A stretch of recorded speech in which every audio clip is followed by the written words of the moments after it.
Hi everyone, Christina here. Welcome to day 3 of Art Impressions Week. Today I'm using some watercolor stamp sets from Art Impressions, and these are like really small kind of flower and leaf sets that you use with markers to create a watercolor look on your cards. So I'm fairly new to this. I think I've only done one other card with this line from Art Impressions. So I'm not as skilled in this, but at the same time, these are super easy to use and they're really great to get a really different look. So I'm starting out with some watercolor paper from Fabriano. This is their hot press paper. So it's a smoother surface than what I usually use. And I'm using this one because I want to get a really good stamped impression when I stamp these little tiny flowers and leaves. I'm using a circle die from Lawn Fawn. I'm going to cut out one of these sheets of watercolor paper so that it's a circle. And I'm going to be creating a wreath with all of those little stamps. So I thought a circle shape would work well with that. And it's going to go on a square card. So I cut down some square cardstock, or watercolor paper actually, and I'm going to use one of these embossing folders from We Are Memory Keepers. This is from their flowers set, and I'm actually going to run it through my die cutting machine now and do some inking on it before I get to stamping my wreath. And that's because I plan to use some pigment ink on this embossed watercolor paper, and I wanted to give it some time to dry.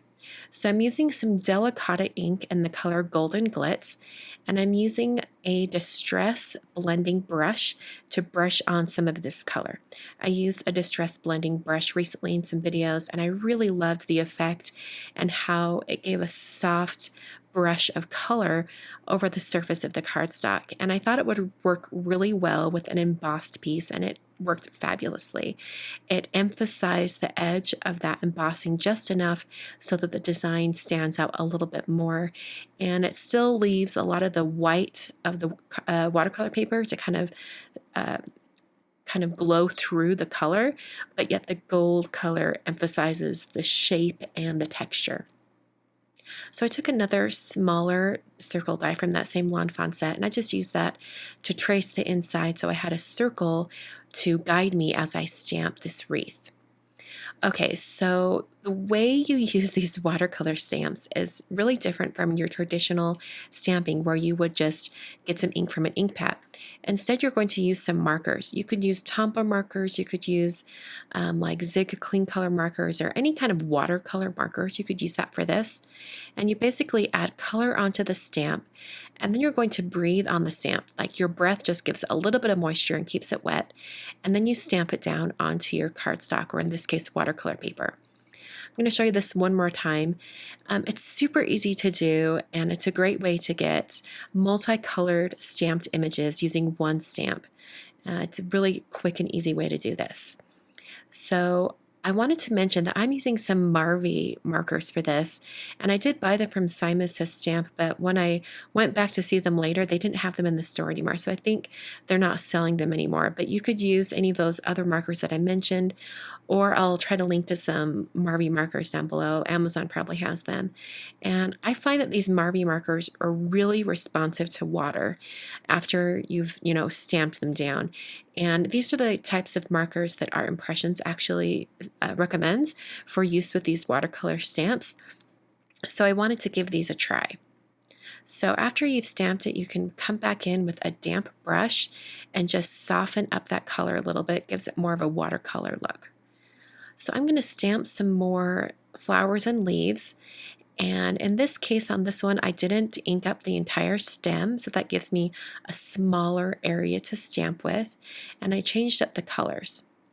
As I stamp this wreath, I'm making sure that the flowers are kind of going in one direction. They're going in a counterclockwise motion, and this just makes it so it's not quite as messy as it could be if you were to just stamp them all over the place. Now, I did mention that this is kind of almost my first time using this watercolor line. I have shown it in the past in an online class, but I haven't really used them much for projects. And so I found it to be challenging to figure out where to put all of these flowers and stems, but in the end, it really wasn't that hard. You could practically just stamp them wherever you want, soften them with your paintbrush, and it looks great. Kind of an unruly wildflower look is what this looks like, and I really am kind of loving it. So I really enjoyed how this turned out. And after you go in and soften the edges on all of the stamping, it really softens the look, and it's a little bit more forgiving, I think. I'm going to keep stamping some more images here. You may have noticed that I did some stamping where I stamped the image at full strength and then immediately stamped it again without adding more marker color. And that gives you kind of like some secondary colors to work with. If you want an example of this watercolor look that's even better than what I'm showing here, since I'm rather new at it, I'm going to link up to a video up in the top corner from Art Impressions, and it's actually Bonnie who's the illustrator at Art Impressions, and she does a series every Wednesday on their YouTube channel where she uses this watercolor line, and she has great tips and tricks on how to get even better results. I'm very much a newbie at all of this, so Bonnie is a great source for how to use this particular line of stamps from Art Impressions. And with that said, even though this was kind of like a really new kind of technique or process for me, I still really love the results. I hope you guys do too. And it shows that even something that looks a little bit chaotic and kind of messy can really pull together and create a great card. Before we move on, I want to mention that I did add some little dots, kind of like berries, to finish off the wreath. I'm going to use a stamp from Pretty Pink Pasha's Encouraging Greeting stamp set for the center area inside the wreath. I've prepped that area with an anti-static powder tool, and then I'm stamping it with some Versamark ink. This Versamark ink is nice and sticky so that I can add some embossing powder. And speaking of embossing powder, I'm using the color Gilded from Brutus Monroe. It's a nice gold shade. So I'll sprinkle that on top and then tap it to remove the excess. I'm going to heat set this with the heat tool until it's smooth and melted, but I didn't put the heat embossing supplies away. I'm going to add some heat embossing around the outer edge of this circle shape. So I'm rubbing the Versamark pad just along the edge of the stamped piece. And then I can dip the circle into that embossing powder. So some of the embossing powder went on where there was kind of like straight lines, which makes sense with how I was applying the ink. So I'm going to take a dry paintbrush and just sweep away some of that embossing powder. And that'll shape it to the more circular shape that I was envisioning. And it just wipes away that embossing powder where I don't want it. So I heat set that again with my heat tool until all the edges were melted. And then I moved on to the actual card base. So I'm going to size my embossed piece down just a little bit. I think the finished size was 4x4 or maybe 4.5 by 4.5. And I'm creating a 5x5 card. So I've got some cardstock here. This is Neenah Classic Crest Solar White. This is the 110-pound version. I just scored that at 5 to create a 5x5 card.